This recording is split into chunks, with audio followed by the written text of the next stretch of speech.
what's up? It's time for Week 2 Power Rankings. Hi, I'm Elliot Harris, and a lot of movement from the top all the way to almost the bottom this week. And let's get it started right there.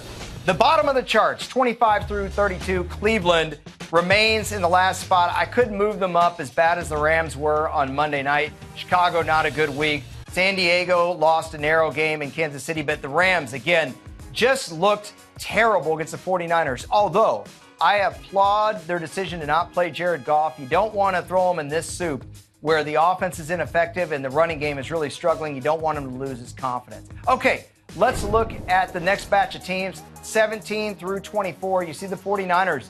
Big mover-uppers right there. Philadelphia moves up with Carson Wentz. Detroit gets the big road win with Matt Stafford. Jacksonville drops a little bit with a tough home loss to Green Bay. But I want to circle the Redskins. Everyone's talking about Josh Norman and why he wasn't on Antonio Brown more. Let me tell you, the real concern for me was the run defense that could not stop D'Angelo Williams in the second half. That's a big concern for the Redskins going forward, as is their own running game, wondering where they're going to end up. Okay, 9 through 16, Baltimore, big win in week 1. Oakland moves down because their defense didn't look good. Still a nice win for them. Houston, boy, firing on all cylinders right out of the gate. But how about the New York Giants? What do we make of this football team?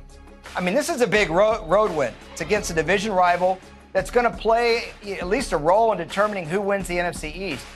But it's hard to gauge how good they are, especially with the fact that Dak Prescott was making his first career start and Dan Bailey was robbed of a game-winning field goal attempt when Terrence Williams didn't get out of bounds. Okay, number 1 through number 8. And you see right there at the top, we have a new number 1. A lot of good games there from the best in the league. Pittsburgh was the one blowout, but Green Bay was a close game. Denver was a close game. Seattle was a close game. Cincinnati as well. But I want to talk to Patriots because when you can win against arguably the most talented team in the league on the road, without your starting quarterback, without the best tight end in the business, and without one of your best defensive players, that's saying something. The Patriots are going to be so good when Tom Brady gets back. But how about the reps for the backups in this game? New England, your number 1 team in the power rankings. And you can check out all the teams at NFL.com/power rankings.